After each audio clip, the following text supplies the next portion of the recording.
Salam Media Sriwijaya. Nama Ketua Lembaga Perlindungan Anak Indonesia, LPAI, Seto Mulyadi Kak Seto kini sedang jadi sorotan netizen Indonesia.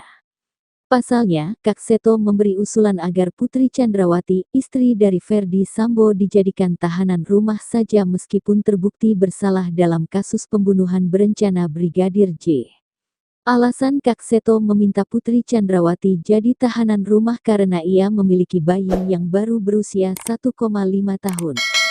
Tapi ternyata pernyataan dari Kak Seto tersebut dianggap blunder sehingga banyak netizen yang menyerangnya. Beberapa hari lalu, Kak Seto memang meminta agar Putri Chandrawati lebih baik tak dipisahkan dengan sang anak. Ada dua cara untuk mewujudkan hal tersebut, salah satunya agar Putri Chandrawati dijadikan tahanan rumah. Sama seperti yang saya sarankan pada kasus Mbak Angelina Sondah. Waktu itu tersangka juga punya bayi, kata Kak Seto. Saya pesankan mohon bersama ibunya, ujar dia kembali.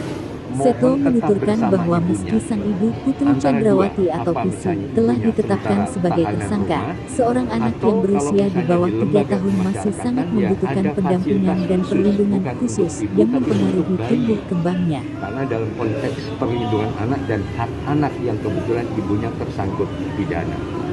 Dan ini juga dalam penelitian dan berbagai kasus di luar negeri, selain bermanfaat untuk tumbuh kembang anak yang lebih sehat, juga ibu-ibu yang diberi kesempatan untuk asah-asih dan asuh anaknya yang masih bayi ini cenderung semakin menurun kemungkinan residivismenya.